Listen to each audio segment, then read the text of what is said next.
partagé en ce moment entre l'excitation et la peur, l'excitation et même de l'anxiété. L'ouverture des terrasses vous inquiète, des restaurants, le retour à la vie, le retour au plaisir.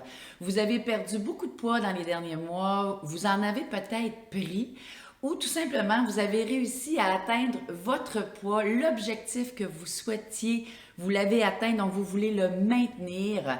Dans cette vidéo, je vous partage 10 conseils, trucs, astuces pour garder le focus durant cette période de déconfinement, garder un certain contrôle tout en profitant quand même de cette extraordinaire période qui s'offre à nous.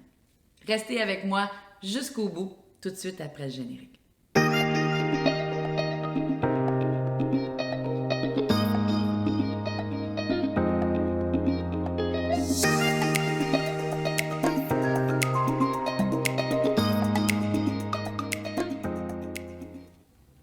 Bonjour, si vous êtes nouvelle sur cette chaîne, je vous souhaite la bienvenue. Je me présente, je m'appelle Hélène Bélanger, je suis coach en perte de poids depuis une dizaine d'années, propriétaire d'un centre de santé. J'ai aidé des centaines de personnes à perdre du poids, à atteindre leur objectif mieux-être. Si vous souhaitez des conseils pour perdre du poids, maintenir votre poids, des conseils santé, beauté pour vieillir en santé, vous sentir bien dans votre tête et dans votre corps, cette chaîne-là, allez pour vous. Vous voulez de l'information sur ma clinique, vous l'avez en description en bas. Je vous mets également une vidéo de présentation si vous voulez en savoir un petit peu plus sur moi. Je sors une vidéo à peu près par semaine que je pose en général le dimanche matin. Naturellement, vos partages, vos likes m'aident naturellement au développement de cette chaîne. Donc aujourd'hui, on parle de déconfinement, d'inquiétude face au déconfinement. Vous avez perdu du poids, vous voulez garder cette perte-là, vous êtes en processus de perte de poids ou tout simplement en maintien, vous avez besoin de conseils parce que vous êtes inquiète du déconfinement, de l'ouverture des restaurants, du retour à la vie. Donc, je vous donne aujourd'hui 10 conseils pour vous aider à passer à travers ce retour à la vie-là, 10 conseils que vous pourrez faire tout l'été pour vous aider. Donc, on commence par le premier conseil. Conseil vraiment important qui va faire toute la différence. Quelle est votre intention? Est-ce que vous souhaitez réellement perdre du poids ou maintenir votre poids? Est-ce que c'est vraiment ça que vous voulez? Je pose toujours 2 questions à mes clients très souvent tout au long du coaching hebdomadaire que je fais avec elles et je leur demande 1 à 10. Vous êtes motivé à comment? À combien plutôt pour perdre ou maintenir votre poids? 1 à 10, vous êtes décidé à faire quoi, à prendre quels moyens pour y arriver. Et naturellement, le premier chiffre sort assez bien, le deuxième est souvent un peu plus difficile parce que les gens sont pas toujours, vous n'êtes pas toujours intéressés à prendre les moyens pour atteindre votre objectif. Donc, premier, l'intention. Si votre intention, c'est de maintenir le cap, de garder le focus, ben je vous invite à mettre sur votre photo, votre cellulaire, oui, votre pire photo, imprimée, accrochez au mur votre pire photo de vous en maillot, dans votre salle de bain. Donnez-vous les moyens de rester motivé, de garder cette intention-là, mais questionnez-vous quelle est premièrement votre intention. Deuxième conseil, vous allez dans un resto, vous voulez choisir une terrasse. Ce qui va guider votre choix, c'est le menu. Donc, on ne choisit pas un resto et après, on regarde le menu.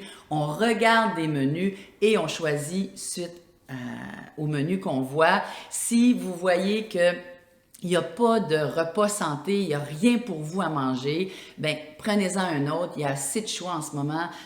Prenez un autre restaurant, une autre terrasse.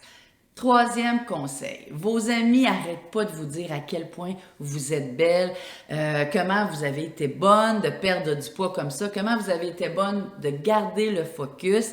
Mais quand vient le temps de choisir le restaurant, vous vous dites « Ah non, mais ils sont pas au régime, je suis pas pour les amener là.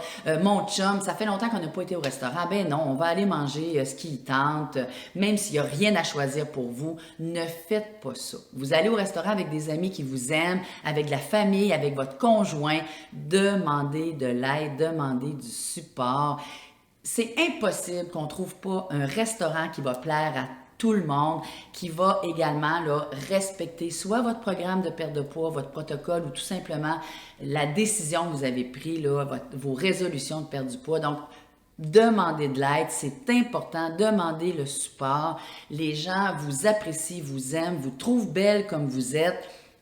Choisissez pas le restaurant pour eux, choisissez le restaurant et demandez leur appui, ça va beaucoup vous aider. Quatrième conseil, naturellement, vous voulez choisir le menu puis vous vous dites qu'est-ce que je fais? Donnez-vous à l'avance des permissions. Hein? Ça ne donne rien de vous dire je ne prendrai pas d'alcool quand vous savez très bien que vous allez en prendre. Donnez-vous des permissions que vous allez respecter. On veut garder un certain contrôle, c'est important. Si vous êtes en perte de poids, ben là, on regarde qu'est-ce qui va se passer pour votre maintien. Puis si vous êtes en maintien, ben il nous reste tout l'été. Hein? Fait que donnez-vous des permissions. Si vous vous dites, je vais prendre 6 verres de vin, naturellement, je fais des blagues, mais si vous voulez prendre 6 verres de vin, n'en prenez pas 7, mais prenez-en 5 peut-être ou 4. Ça va être parfait et vous allez garder un certain contrôle. Très souvent, qu'est-ce qui arrive quand les gens ne se donnent pas de permission intéressante? Ils vont faire de mauvais choix et là, après ça, comme on dit, tout fout le camp. Après, c'est la débandade et on ne suit plus rien. Donc, donnez-vous des permissions si vous voulez, cette fois-là, ce soir-là, prendre du pain baguette, un dessert, du vin, faites-le. Puis donnez-vous des permissions que vous allez respecter. C'est super important pour votre maintien et pour le reste de l'été. Cinquième conseil, choisissez votre menu d'avance.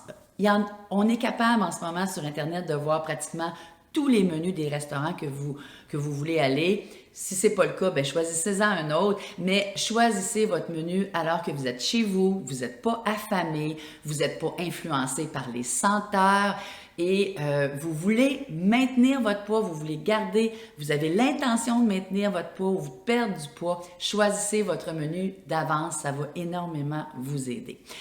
Sixième conseil, il y a possibilité peut-être, si vous avez choisi un restaurant qui a plusieurs entrées, de choisir plusieurs entrées au lieu d'un repas principal. Naturellement, les portions vont être beaucoup plus petites et il va y avoir, oui, un temps entre chaque service. Donc, si vous prenez 2 ou 3 entrées, vous savez que l'estomac envoie, en tout cas à votre cerveau, les signaux de satiété prennent à peu près 20 minutes. Donc, si vous prenez 3 entrées, par exemple, vous risquez de beaucoup moins manger et de vous sentir là, beaucoup moins pleine. Donc, c'est important.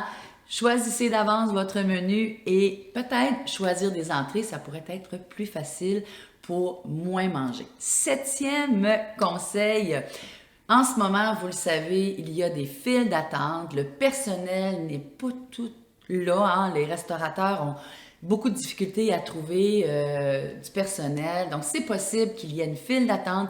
C'est possible qu'il y ait un temps d'attente également à l'intérieur du restaurant. Je vous invite à manger une collation santé 30 minutes avant d'arriver au restaurant. Vous pouvez le faire dans la voiture. Prenez-vous pour ceux ou celles qui sont avec moi en protocole idéal protéines. Prenez-vous une protéine 30 minutes avant d'arriver au restaurant. Ça n'a rien à voir à dire, ben là, je m'en vais couper mon repas. Non, parce que possiblement que vous allez manger plus tard que prévu. Et si vous voulez faire de bons choix, il ne faut pas être affamé. Donc, 30 minutes avant d'arriver chez vos amis, ou même si vous invitez chez vous ou vous allez au restaurant sur une terrasse, 30 minutes avant d'arriver, prenez une collation santé, fromage, biscotte, quelque chose là, qui va pas nécessairement tout couper votre appétit, mais qui va vous rassasier. Huitième conseil, changez vos habitudes. Si vous aviez l'habitude par le passé, avant votre perte de poids, d'aller dans tel type de restaurant, changez ça. Si vous avez pris du poids dans le passé, bien, peut-être que vos choix n'étaient pas adéquats par rapport à votre poids. Donc, on va changer nos habitudes. Si vous aviez l'habitude d'inviter, d'avoir des amis chez vous avec des menus, mais vraiment pas santé, changez ça. Ne vous dites pas, je vais faire un menu pour mes amis, je vais faire un menu. Faites un menu pour vous. Si vos amis n'aiment pas votre menu, bien, la prochaine fois, bien, ils iront ailleurs ou ils vous inviteront tout simplement, mais faites un menu en fonction de vos besoins à vous. C'est important, si vous aviez l'habitude de servir beaucoup de sortes de chips, des arachides, des peanuts, toutes sortes de choses, bien, servez des légumes, des crudités et faites des canapés plus santé, avec des légumes, de la protéine, des trucs un peu plus lean, hein, important. Neuvième conseil que je vous donne, écoutez votre corps. Je souhaite vraiment que durant votre perte de poids, vous vous êtes mis à l'écoute de votre corps, écoutez vos signaux de satiété. Si vous avez fait une perte de poids, c'est possible que vous soyez plus capable de manger autant qu'avant. Donc, ça donne rien de vous bourrer. Hein? En perte de poids, on va souvent dire ne vous affamez jamais, mais ne vous bourrez pas non plus. Si vous sentez que vous avez plus faim, oui, vous avez payé, c'est plate, mais ne vous bourrez pas pour finir votre assiette. Ce n'est pas une bonne idée. Si vous allez au restaurant, analysez quand même dans quel état vous allez au restaurant. Est-ce que vous êtes envahi par des émotions qui vous font très souvent trop manger? Si c'est le cas, pensez-y. Je vous mets en haut une vidéo que j'ai fait, émotions et nourriture. Analysez tout ça pour faire de bons choix. C'est très, très, très important de voir dans quel état vous allez, que ce soit du take-out ou le restaurant, là, dans quel état vous êtes. 10e conseil, si vous décidez de faire de mauvais choix, si vous êtes en maintien, bon, j'en ai des clientes qui me disent, j'ai décidé de tricher. Quand on est en maintien, on ne triche pas, hein? On fait de mauvais choix. Si vous l'avez décidé, ben c'est comme ça, sans remords ni regrets, pas de culpabilité. Oubliez la balance le lendemain matin. Hein? On sait très bien que 1 gramme de glucides entraîne 4 grammes d'eau au niveau du corps. On sait très bien que pour prendre une livre de gras, il faut manger 3500 calories de plus que ce qu'on a mangé et dépensé. Analysez tout ça, ne paniquez pas, oubliez la balance pour quelques jours, rééquilibrez. Si vous avez trop mangé, fait de mauvais choix, rééquilibrez, oui, votre menu cette semaine-là.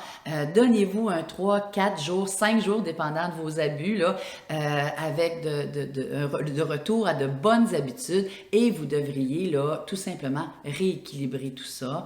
Je suis certaine que ça va bien aller. Je vous souhaite de profiter de cette belle période. Si vous avez apprécié mes conseils, si vous avez aimé cette vidéo, je vous invite à la liker. Je vous mets également à la fin 3 vidéos là, qui vont vous donner d'autres trucs et conseils pour passer à travers cette super été qui s'en vient pour nous. Donc, je vous souhaite une excellente journée et à très bientôt.